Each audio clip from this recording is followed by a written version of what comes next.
안녕하십니까. 안녕하십니까. 초판 이후 오늘이 아직까지 양력 5월 27일이기 때문에 가정의 달이에요. 가족을 위해서 또 가까운 이웃을 위해서 우리는 어떤 마음으로 살아야 하는지에 대해서 생전에 혜인 스님이 저희 집에 오신 적이 있었어요.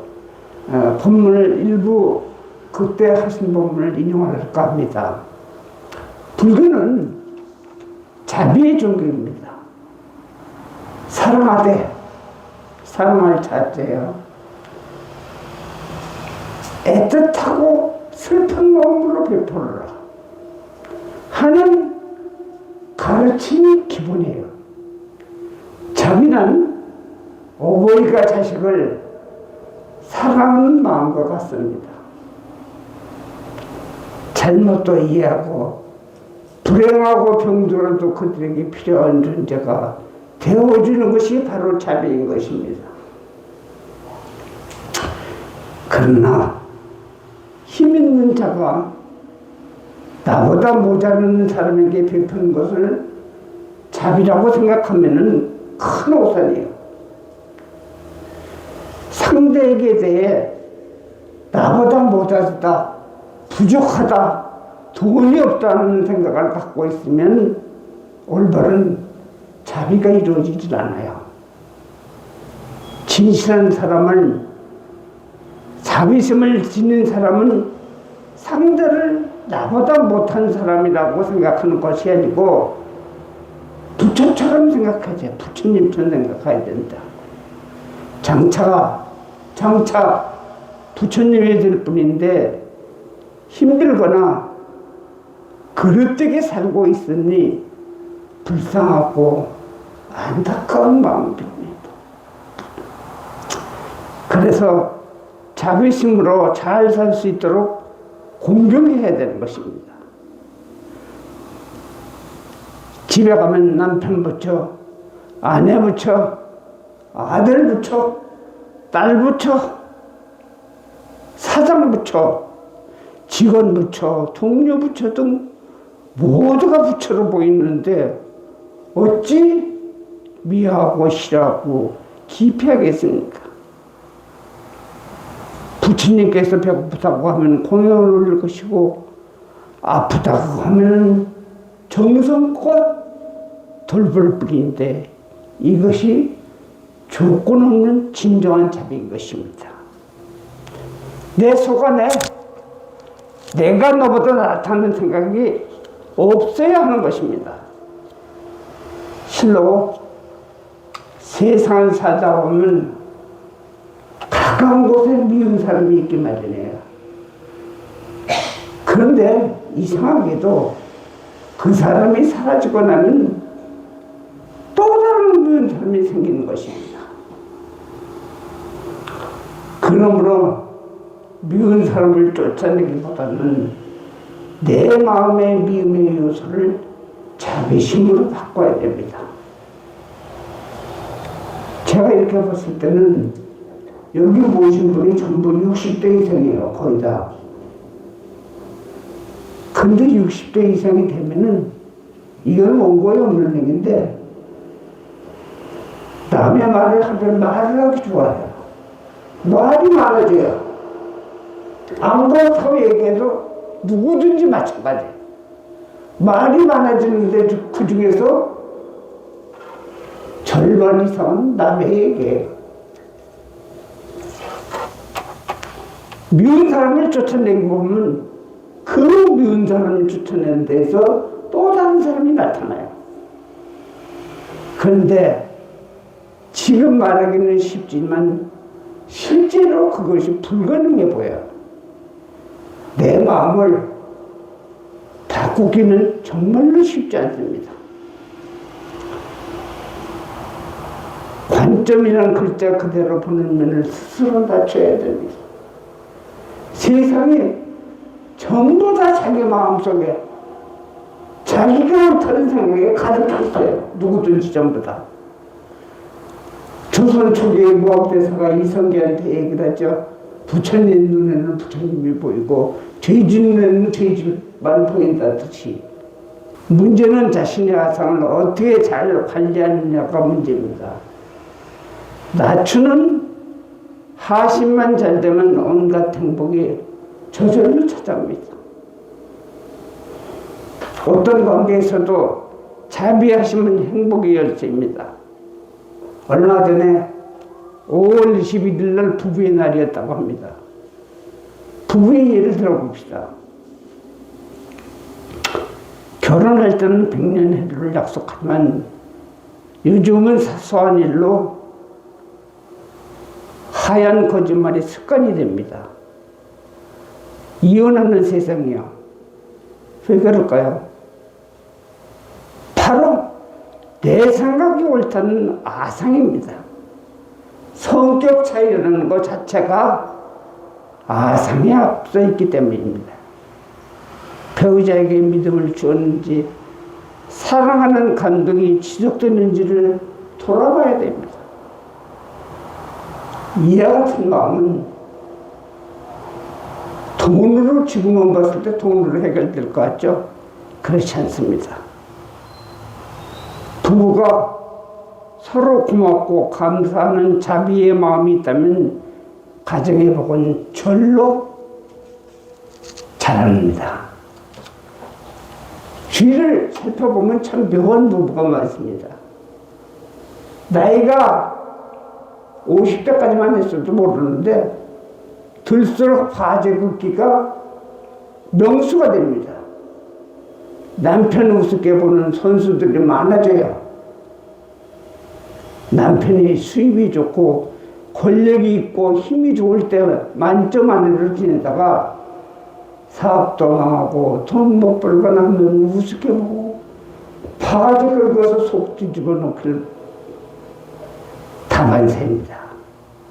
그러다 보면 남편이 설 자리가 없어지고 술 타령만 하다가 가정 전체를 잃게 됩니다. 이럴 때일수록 남편에게 용기를 주어야 합니다. 어느 남편이 감동하지 않겠습니까? 부처님은 열반경을 통해서 자비의 두 가지를 얘기를 했어요. 안아주는 섭수자비와 고쳐주는 절복자비를 말했어요. 섭수자비는 어머니가 아이를 돌보듯이 상대를 포용하고 보살펴주는 자비를 내게 하고, 절복자비는 아버지가 잘못을 저지른 아들에게 꾸짖어 올바른 사람이 되게 하듯이 그릇된 외도나 사도를 꺾어서 굴복시키는 자비를 말합니다. 보살절을 실천한다고 해서 언제나 따뜻한 마음으로 상대를 포용하고 보살피는 속수자비에 치우치면 안 됩니다. 절복하는 자는 절복하고 섭수할 자는 섭수한다. 승관경의 가르침입니다.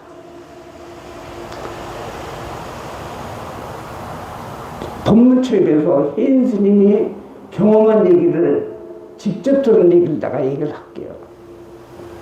제주 보덕사에 49제를 법문하러 가셨다가 오히려 그 집 노보살님께 훌륭한 법문을 들었다고 합니다.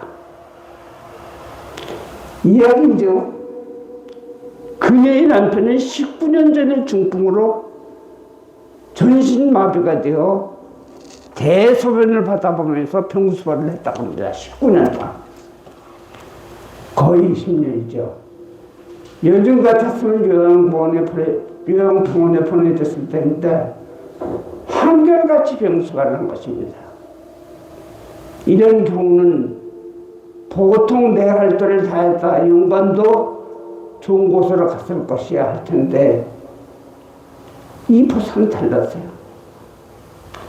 저희 남편이 세상을 떠났습니다.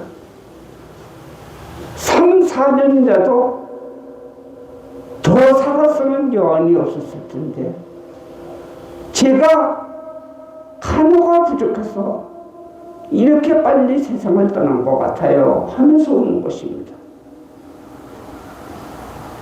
요즘 세상에 이렇게 착하고 훌륭한 하나가 있을까요? 이것이 참다운 불공이요 진정한 물자의 삶이라고 생각합니다. 이토록 나와 가까이 있는 부모, 자식, 배우자를 부처님처럼 생각하면 그것이 자비심입니다. 거창한 자비심을 말하는 것도 아닙니다. 우리 전립구에 써 있는 거 문수 동작에만이라도 깊이 새기면 살면 됩니다. 성안에는 그걸 우리 참다운 공양이며 부드러운 말 한마디 미묘한 소리로다. 그냥 지나치지 마세요. 이 속에 성안은 그 얼굴은 부드러운 말 한마디를 실천해도 정직하고 진실된 사람입니다. 요즘 대통령 선거가 운동이 한참입니다. 근데 저는 이렇게 생각해요. 이런 사람을 선택하라 해요. 불경에 나와 있어요. 내 생각을 얘기하는 것이 아니라 금강경에 뭐라고 나와 있냐면 시진어자, 불강어자, 불의어자라고 합니다. 진실을 말하는 자, 거짓말을 안 하는 자, 순간을 위해 다른 말을 하지 않는 자, 여기에 해당하는 사람을 뽑으세요. 이렇게 선거한다면 그것이 자비심을 실천하는 것입니다. 며느리가 설거지 하다가 그릇을 2개를 깨우쳤는데 그때 시어머니가 조심성 없는 것, 그릇이 얼마짜리인 줄 아느냐 하는 거 봐. 손은 다치지 않았냐. 내가 시집살이 할 때는 그릇 5개를 깬 적도 있단다 하면서 부드럽게 얘기했어요. 지금부터라도 미소 띤 얼굴에 부드러운 말로 대해보세요.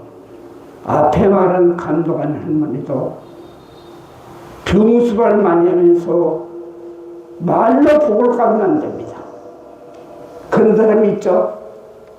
진짜 열심히 병수발하고 열심히 고생하고 있던 말로 복을 다 깨는 사람이 있어요. 주변에 그런 사람이 있을 겁니다. 항상 마음과 말이 일치된 자비행이 필요한 것입니다. 어느 말에